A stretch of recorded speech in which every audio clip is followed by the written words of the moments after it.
نبی کریم صلی اللہ تعالیٰ علیہ وسلم کی حدیث مبارکہ ہے، من صامت نجا، جس نے خاموشی اختیار کی وہ نجات پا گیا۔ اسی سے ملتا جلتا مفہوم بطور محاورہ اردو زبان میں اس طرح ادا کیا جاتا ہے، ایک چپ سو سکھ۔ اور حقیقت بھی یہی ہے کہ اگر انسان خاموش رہنا سیکھ لے تو وہ کئی طرح کی آفات و بلیات سے نہ صرف یہ کہ خود معمون رہ سکتا ہے، بلکہ اس سے انسانی معاشرہ میں زبان کے سبب جنم لینے والے جرائم و نقصانات سے کافی حد تک حفاظت کا سامان کیا جا سکتا ہے۔ ویسے کہنے کو زبان گوشت کا ایک ٹکڑا ہے جس میں ہڈی نہیں ہوتی،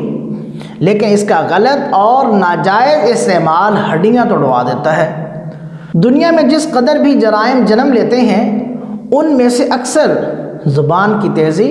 فحش کلامی، سخت الفاظ، گالم گلوچ اور طعنہ زنی وغیرہ جیسی معیوب چیزیں ہی ہوتی ہیں، اور ان سب چیزوں کا براہ راست تعلق زبان سے ہے۔ حضرت علی المرتضیٰ کرم اللہ وجہہ کا شعر مشہور ہے، جراحات السنان لها التیام ولا یلتام ما جرح اللسان۔ نیزوں کے زخم تو مندمل ہو جاتے ہیں لیکن زبان کا لگایا ہوا زخم کبھی مندمل نہیں ہوتا۔ اس لیے انسان کوشش کرے کہ اول تو خاموش رہا کرے اور زبان سے کوئی فضول بات، کوئی فحش کلام اور کوئی غلط بات ہرگز نہ نکالے کہ جس سے کسی دوسرے مسلمان کو تکلیف ہو اور اس کا اثر انسان کی اپنی انفرادی زندگی پر یا دوسرے انسانوں کی معاشرتی اور اجتماعی زندگی پر بالواسطہ یا بلا واسطہ پڑتا ہو۔ دوسرے اگر کبھی بولنا بھی پڑ جائے تو کوشش یہ کرنی چاہیے کہ خیر اور بھلائی ہی کی بات زبان سے نکلے،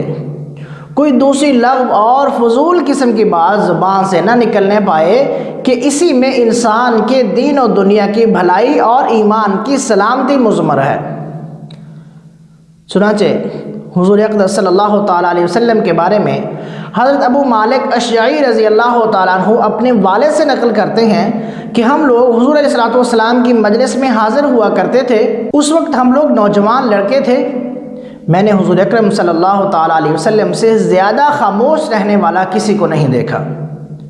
جب صحابہ کرام رضوان اللہ تعالیٰ علیہ مجمعین آپس میں گفتگو کرتے اور بہت زیادہ باتیں کرتے تو نبی کریم صلی اللہ تعالیٰ علیہ وسلم مسکرا دیا کرتے تھے۔ حضرت ابو ادریس خولانی رحمہ اللہ کہتے ہیں کہ میں دمشق کی جامع مسجد میں داخل ہوا تو میں نے وہاں ایک بزرگ دیکھے جن کے اگلے دانت بہت چمک رہے تھے اور وہ بہت زیادہ خاموش رہنے والے تھے، اور ان کے ساتھ جو لوگ تھے ان کی کیفیت یہ تھی کہ ان کا آپس میں کسی معاملہ میں اختلاف ہو جاتا تو وہ اسے ان کے سامنے پیش کرتے اور پھر اس معاملہ میں جو فیصلہ وہ کرتے سب اس سے مطمئن ہو جاتے۔ میں نے پوچھا یہ بزرگ کون ہیں؟ تو لوگوں نے بتایا یہ حضرت معاذ بن جبل رضی اللہ تعالیٰ عنہ ہیں۔ حضرت عبداللہ بن عمرو بن عاص رضی اللہ تعالیٰ عنہ فرماتے ہیں کہ ایک شخص نے رسول اللہ صلی اللہ تعالیٰ علیہ وسلم سے عرض کیا کہ مسلمانوں میں سے سب سے اچھا مسلمان کون ہے؟ تو آپ صلی اللہ تعالیٰ علیہ وسلم نے فرمایا جس کے ہاتھ اور زبان سے دوسرے مسلمان محفوظ ہوں۔ ایک دوسری حدیث میں آتا ہے کہ حضور اقدس صلی اللہ تعالیٰ علیہ وسلم نے ارشاد فرمایا جو شخص مجھے اپنے دو جبڑوں کے درمیان والی چیز یعنی زبان اور دو ٹانگوں کے درمیان والی چیز یعنی شرمگاہ کی حفاظت کی ضمانت دے دے کہ وہ انہیں غلط اور بے جا استعمال نہیں کرے گا تو میں اسے جنت میں داخل ہونے کی ضمانت دیتا ہوں۔